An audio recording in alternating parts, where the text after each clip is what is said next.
نحمده ونصلي على رسوله الكريم أما بعد فأعوذ بالله من الشيطان الرجيم بسم الله الرحمن الرحيم الذي جعل لكم الأرض فراشا والسماء بناء وأنزل من السماء ماء فأخرج به من الثمرات رزقا لكم فلا تجعلوا لله أندادا وأنتم تعلمون صدق الله العظيم اللهم صل على محمد وعلى آل محمد كما صليت على إبراهيم وعلى آل إبراهيم إنك حميد مجيد اللهم بارك على محمد وعلى آل محمد كما باركت على إبراهيم وعلى آل إبراهيم إنك حميد مجيد۔ سابقہ درس میں ہم نے اللہ رب العزت کے اس فرمان کا مطلب پڑھا کہ اللہ نے زمین کو فرش بنایا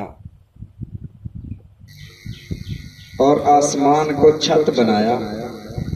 بنا اس چھت کو کہتے ہیں جو فرش کے مقابلے میں ہو، اور اگر مقابلے میں فرش نہ ہو تو بنا کو پھر بنیاد بھی کہہ سکتے ہیں۔ اور اسی طرح سقف یہ بھی چھت کو کہا جاتا ہے۔ وَجَعَلْنَا السَّمَاءَ سَقْفًا مَحْفُوظًا، اللہ نے آسمان کو محفوظ چھت بنا دیا، گرنے کا کوئی خطرہ نہیں ہے۔ فرمایا وَأَنزَلَ مِنَ السَّمَاءِ مَاءً، اور نازل کیا اللہ نے، اتارا اللہ نے، من السماء آسمان سے، ماءً پانی۔ اب سوال یہ ہے کہ ہم دیکھتے ہیں کہ پانی تو بادلوں سے آتا ہے، اللہ فرماتے ہیں آسمانوں سے آتا ہے، تو کس کی بات ٹھیک ہے؟ میں نے پہلے عرض کیا تھا کہ ہر ہمارے سر سے جو بلند چیز ہے اس کو سما کہا جاتا ہے، سمو ون سے بنا ہوا ہے، یعنی ہر بلند چیز۔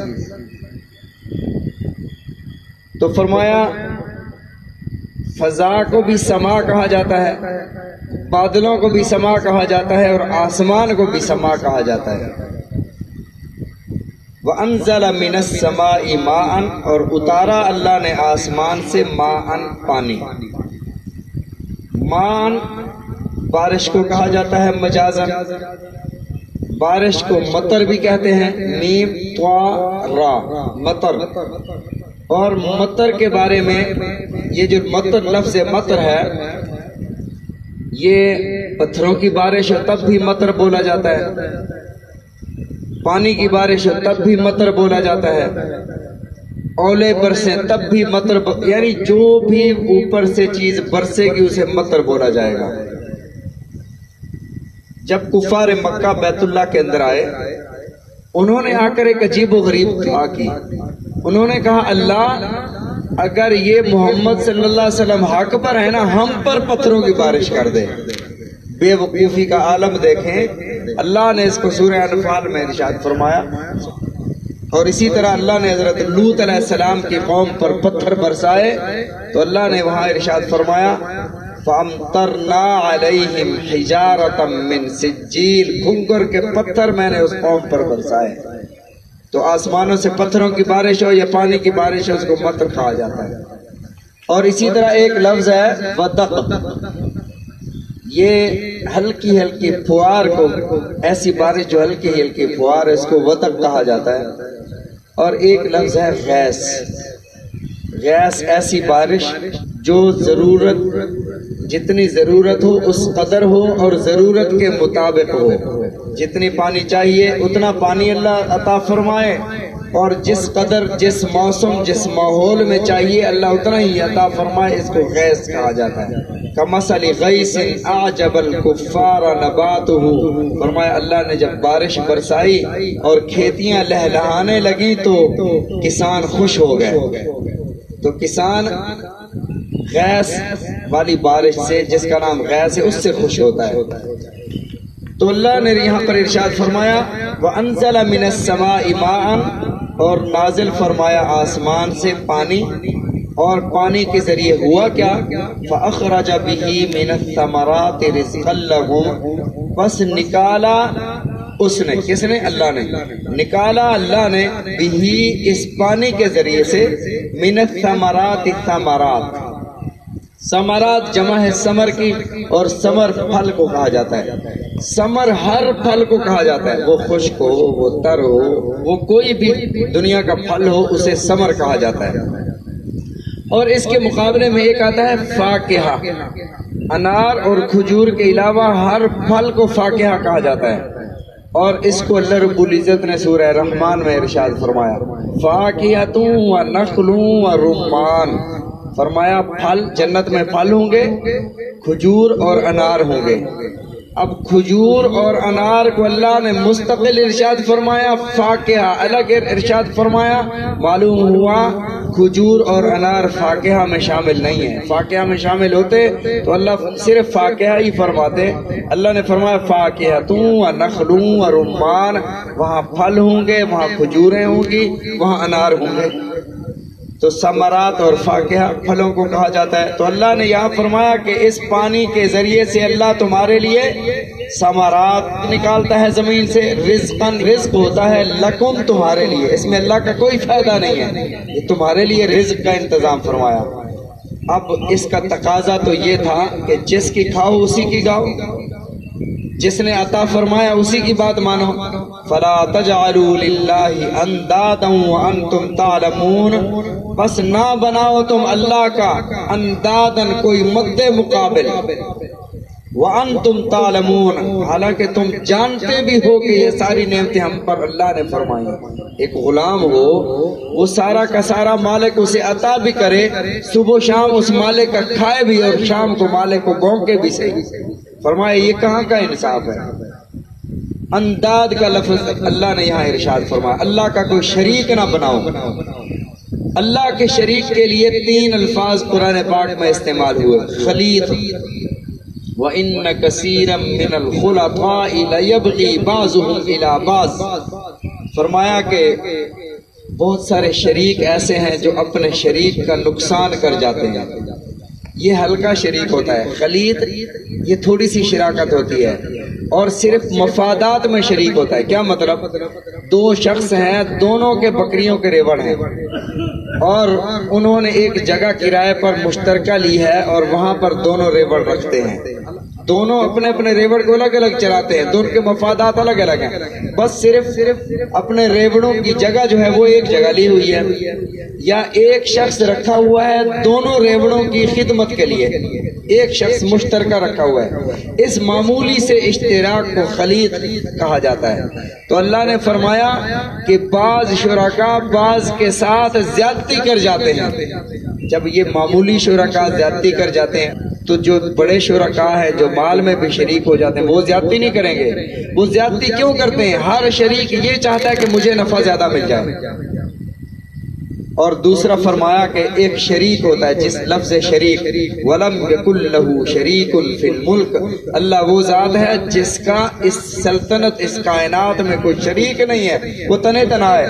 وَلَمْ يَكُنْ لَهُ وَلِيٌّ مِّنَ الذُّلِّ، نہ کوئی اللہ کا ولی اور مددگار ہے جو خدا نہ خواستہ ایسے بندہ سمجھتا ہے نا کہ میرا یہ فلاں ولی اور مددگار ہے اور مصیبت میں یہ میرے کام آتا ہے، جب میں تھک جاتا ہوں میری مدد کرتا ہے۔ فرمایا اللہ تھکتا بھی نہیں ہے، اللہ عاجز بھی نہیں ہے، اس لیے اللہ کا کوئی ولی اور مددگار نہیں ہے۔ وہاں اللہ نے فرمایا وَلَمْ يَكُنْ لَهُ شَرِيكٌ، شریک کا لفظ ارشاد فرمایا، یہ اس سے تھوڑا سا وزنی ہے۔ شریک کا لفظ وہ جو خلیط تھا اس میں معمولی شراکت تھی، شریک ہر قسم ہر بات میں شریک۔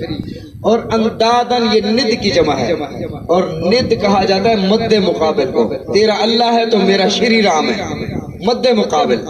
فرمایا یہ مکہ کے کافر اللہ کا انہوں نے شریک نہیں ٹھہرایا تھا، انہوں نے اللہ کے مد مقابل بنا دیے تھے۔ فرمایا وَلَمْ يَكُنْ لَهُ شَرِيكٌ فَلَا تَجْعَلُوا لِلَّهِ أَنْدَادًا، نہ بناؤ تم اللہ کے شریک، اللہ کے مد مقابل کوئی نہ لے آؤ۔ وَأَنْتُمْ تَعْلَمُونَ، اللہ فرماتے ہیں جانتے بھی ہو کہ سارے پھل میں نے تمہارے لیے پیدا کیے ہیں، اور پانی تمہارے لیے برسایا، اور پانی کو میٹھا تمہارے لیے کیا، پانی کو کھارا کر دو تو تم کیا کر سکتے ہو؟ پھر بھی اللہ کے مد مقابل بنا کر اللہ کے مقابلے میں لے آتے ہو۔ نبی علیہ الصلوۃ والسلام کے سامنے آپ نے ارشاد فرمایا کہ مجھے یہ تو اندیشہ نہیں ہے کہ میرا امتی، میرا مسلمان، میرا ماننے والا، میرا امتی بتوں کے سامنے جھکے گا، لیکن مجھے یہ اندیشہ ہے کہ یہ شرک خفی کرے گا۔ شرک خفی کیا ہے؟ نبی علیہ الصلوۃ والسلام کے سامنے ایک صحابی کہتے ہیں ما شاء اللہ و ما شئت یا رسول اللہ، یا رسول اللہ جو اللہ چاہے، جو آپ چاہیں۔ تو نبی علیہ الصلوۃ والسلام نے ارشاد فرمایا اجعلتنی ندن، کیا تم مجھے اللہ کا شریک بنا رہے ہو؟ قل ما شاء اللہ وحدہ، یوں کہو کہ اللہ اکیلا جو چاہے، اکیلا اللہ جو چاہے۔ یوں کیوں کہتے ہو کہ اللہ جو چاہے، جو محمد چاہے؟ فرمایا شرک نہ کرو۔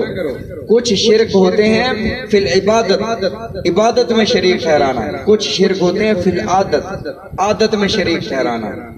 اگر کتیا نہ ہوتی تو چور چوری کر جاتے، یہ عادت کا شرک ہے۔ یہ سبب تو ہے، اس نے کتے نے حفاظت کی گھر کی، لیکن حفاظت کا جو اصل محرک ہے، جو اصل حفاظت کرنے والا ہے، وَلَا يَعُودُهُ حِفْظُهُمَا وَهُوَ الْعَلِيُّ الْعَظِيمُ، وہ رب ہے۔ اگر میں یہ دوائی نہ کھاتا تو میں مر جاتا۔ فرمایا دوائی تمہاری کچھ نہیں کر سکتی، ایک ہی دوائی ہوتی ہے، ایک بندے پر اثر کرتی ہے، دوسرے پر نہیں کرتی۔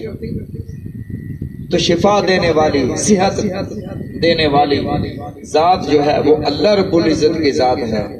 تو مؤثر حقیقی بندہ اسے سمجھے، یہ جتنی بھی چیزیں ہیں اسے اسباب کے درجے میں سمجھے کہ اگر یہ سبب نہ ہوتا تو یوں ہوتا، اگر اسے مؤثر بالذات سمجھے۔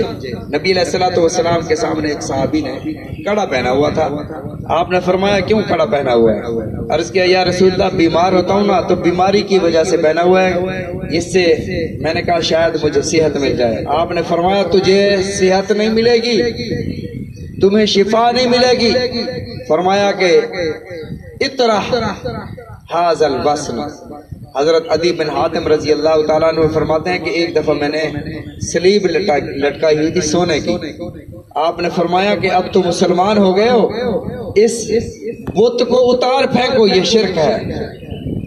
کڑا پہننا یا چوٹی ایسے رکھ لینا کہ پیر صاحب کے بازار پر جا کر اس کو کاٹیں گے، اور اگر ایسے نہ کیا تو ہم بیمار ہو جائیں گے، یہ چھلا ہے۔ اور اس کو اگر ہم نے انگلی سے، یہ انگوٹھی ہے، یہ فلاں بزرگ کے مزار کی ہے، اس سے بیماریاں نہیں آتی، یا اس سے جو ہے وہ دشمن ہم پر اثر انداز نہیں ہوتے، یہ ایسے عقائد رکھنا یہ شرک خفی ہے۔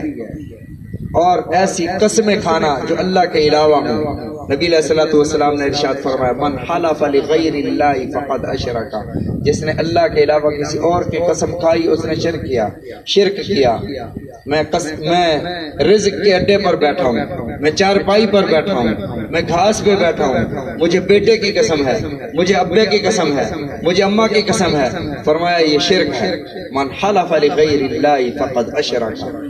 ہم سب نے مر جانا ہے، رب کے سامنے کھڑے ہونا ہے، تو بندہ سوچے کہ میں اگر ایسے جملے منہ سے نکال کر دنیا سے چلا گیا تو رب کو کیا جواب دوں؟